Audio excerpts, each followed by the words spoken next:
તો એકવાર ફરીથી સુપ્રભાત. હા, આપણા દેશની ભાષા છે તો શું કામ આપણે આટલી ઓછી એનર્જીથી બોલીએ.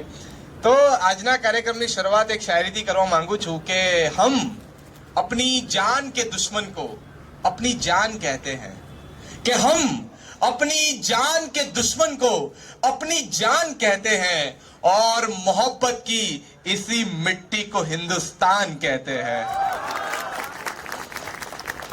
આજે 26 જાન્યુઆરી અને આજના ગણતંત્ર પર્વની આપ સૌ કોઈને હાર્દિક શુભેચ્છાઓ. મારે પહેલા તો એ તમને પૂછવું છે કે આપણે ઘણી વખત કહેતા હોઈએ છીએ કે ભાઈ હું જે દેશમાં રહું છું એ દેશનું નામ છે ભારત. કોઈ કહી શકે કે ભારતનો મતલબ શું? કહી શકે ભારતનો મતલબ શું?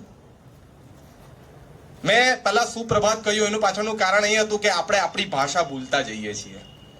આપણને અંગ્રેજી તો ઘણું બધું આવડે છે, પણ પોતાની જ સંસ્કૃત ભાષાને આપણે ભૂલી રહ્યા છીએ. આ દુર્ભાગ્ય પણ છે. સંસ્કૃતમાં દરેક શબ્દનો એક મતલબ હોય છે. જેમ કે વૃક્ષ આપણે હિન્દીમાં પેડ કહીએ છીએ અને ગુજરાતીમાં કહે છે ઝાડ. હવે વૃક્ષ પાછળનો મતલબ શું છે સંસ્કૃતમાં તમે જાણો? વૃક્ષ એટલે વૃ તમે લેવામાં આવે તો વૃનો મતલબ થાય વૃદ્ધિ, કે જેની વૃદ્ધિ થાય છે, અને ક્ષ એટલે કે જેને ક્ષતિ પહોંચાડી શકાય છે. વૃક્ષનો આ મતલબ થાય છે. મતલબ સંસ્કૃતમાં બે શબ્દનું પણ એક વાક્ય જ્યારે બનતું હોય તો એની એક મોટી ડેફિનેશન છે, જ્યારે એ વાત અંગ્રેજીમાં નથી. બરાબર ને? અંગ્રેજીમાં કહેવામાં આવે એન્ટ્રપ્રોન્યોર, લખવામાં આવે એન્ટ્રપ્રોન્યોર. ઘણી બધી ભેદ છે, ઘણા બધા વર્ડ સાયલન્ટ છે એની અંદર. બરાબર છે? હું ભાષાનો વિરોધી નથી, પણ તમે જુઓ કે આપણી આટલી સારી ભાષા હોવા છતાં આપણે આપણી ભાષાને ભૂલતા જઈએ છીએ. મારો મુદ્દો હતો કે ભારત શું કામ કહેવામાં આવે અને ભારત પાછળનો મિનિંગ શું?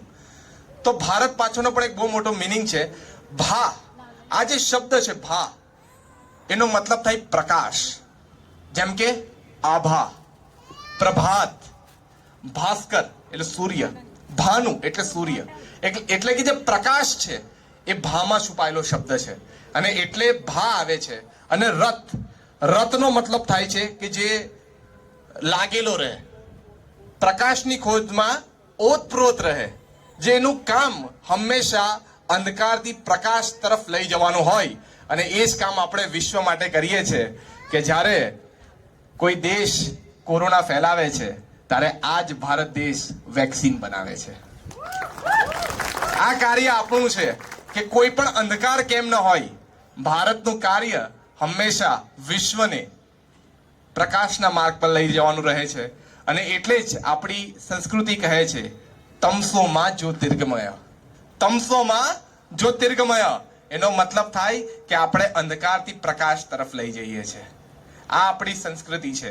એટલે જ્યારે પણ કોઈ તમને પૂછે કે ભારતનો મતલબ શું, તો તમે કહી શકશો પ્રાઉડથી કે આ મારો દેશ છે ભારત, અને એનો મતલબ આ થાય છે. તો આજના આ ગણતંત્ર પર્વમાં આપણે વધારે સમય ન લેતા દીપ પ્રાગટ્યથી આજના શુભ કાર્યક્રમની આપણે શરૂઆત કરીશું. અને એના પહેલા આજના મુખ્ય અતિથિ આપણી વચ્ચે જો કિંમતી અને બહુમૂલ્ય સમય ફાળવીને આપણી વચ્ચે આવ્યા છે એવા સુરતના SP sir Manish Thakor sir આવ્યા છે, જેમના હાથેથી આપણે દીપ પ્રજ્વલિત કરીશું. તો એમની કિંમતી ઉપસ્થિતિ માટે એકવાર જોરદાર તાળીઓના ગડગડાટ થઈ જાય.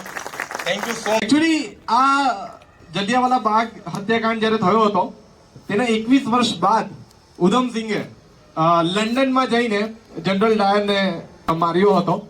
તો એની અંદર એક પ્રસંગ છે કે જ્યારે અંગ્રેજી હુકુમત ભારત પર વધી રહી હતી તો મુગલ વંશના છેલ્લા શાસક એવા બહાદુર શાહ ઝફરને જ્યારે તેમના મહેલમાંથી કેદ કરીને લઈ જવામાં આવ્યા હતા. તો બહાદુર શાહ ઝફર એ ઉર્દુના ઘણા જાણીતા શાયર હતા, અંગ્રેજ શાયર હતા નવા. તો એમણે બહાદુર શાહ ઝફરની ખિલ્લી ઉડાવતું કહ્યું હતું કે દમદમે મેં દમ નહીં અબ ખેર માંગો જાન કી, કે દમદમે में दम नहीं अब खैर मांगो जान की, ऐ जफर ठंडी हुई शमशीर हिंदुस्तान की. तो ये बूढ़ा शायर जवाब आप्યો હતો કે बाजू में रहेगी बू जब तलक ईमान की, કે बाजू में रहेगी बू जब तलक ईमान की, तकते लंदन तक चलेगी तेक हिंदुस्तान की. તો એ જે શાયરી ગઈ હતી એ શાયરી ક્યારે સાચી પડી કે જ્યારે ઉધમસિંહ અને મદનલાલ ઢીંગરા આ બે આપણા સ્વતંત્રતા સેનાનીઓએ લંડનમાં તેમને જ્યારે ફાંસી મળી અને ભારત દેશનો પરચમ અને પોતાની સ્વતંત્રતાની ચળવળ તેમણે ત્યાં કરીને બતાવી, તો ત્યાંની સરકાર પણ હલી ગઈ હતી કે ભારત દેશના વ્યક્તિઓ બદલો લેવા અહીંયા સુધી આવી શકે છે. 21 વર્ષ બાદ ઉધમસિંગે જનરલ ડાયરને માર્યો હતો.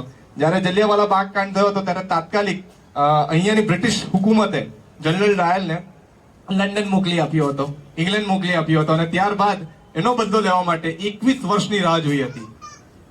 કલમે લખાયેલી પંક્તિઓ પર આપની તાળીઓને ગડગડાટ હું ચાહું છું कि एक आसमां कम पड़ता है और आसमां मंगवा दो, एक आसमां कम पड़ता है और आसमां मंगवा दो, है बेसब्र उड़ाने मेरी पंख ये नीले लगवा दो, है बेसब्र उड़ाने मेरी पंख ये नीले लगवा दो, स्वप्न करोड़ों असत्य हो रहे, स्वप्न करोड़ों असत्य हो रहे, अब उनका सत्कार करे, निकल पड़ा है भारत मेरा, अब तुम जय जयकार करो, निकल पड़ा है भारत मेरा, अब तुम जय जयकार करो, जाग गया विश्वास हमारा, अब खुद को पहचाना है, जाग गया विश्वास हमारा, अब खुद को पहचाना है, नस नस लोहा तार लिए अब जीत का राग सुनाना है, नस नस लोहा तार लिए अब जीत का राग सुनाना है, एक समुंदर कम पड़ता है, एक समुंदर कम पड़ता है और समुंदर फैला दो, एक समुंदर कम पड़ता है और समुंदर फैला दो. आप सबकी तालियां नहीं मिलेगी तब तक ये पढ़ता ही रहूंगा कि एक समुंदर कम पड़ता है और समुंदर फैला दो, तूफा भी झुक के कह देगा आओ सागर पार करो, तूफा भी झुक के कह देगा आओ सागर पार करो, निकल पड़ा है भारत मेरा, अब तुम जय जयकार करो, निकल पड़ा है भारत मेरा, अब तुम जय जयકાર કરો. અને મારા હૃદયની સૌથી નિકટની પંક્તિઓ મને આજના દિવસે યાદ આવે કે ભારત કોઈ ભૂમિ કા ટુકડા નહીં. વાજપેયીજીએ કહ્યું હતું કે ભારત કોઈ ભૂમિ કા ટુકડા નહીં, એક जीता जागता राष्ट्र पुरुष है, ये वंदन की भूमि है, अभिनंदन की भूमि है, ये अर्पण की भूमि है, ये तर्पण की भूमि है, इसकी नदी नदी हमारे लिए गंगा है, इसका कंकर कंकर हमारे लिए शंकर है. हम जिएंगे तो इस राष्ट्र के लिए, हम मरेंगे तो इस राष्ट्र के लिए, और मरने के बाद भी गंगा जल में बहती हुई हमारी अस्थियों को यदि कोई कान लगाकर भी सुनेगा तो एक ही आवाज आएगी. आप सबका जय घोष चाहूंगा, भारत माता की, भारत माता की, वंदे वंदे.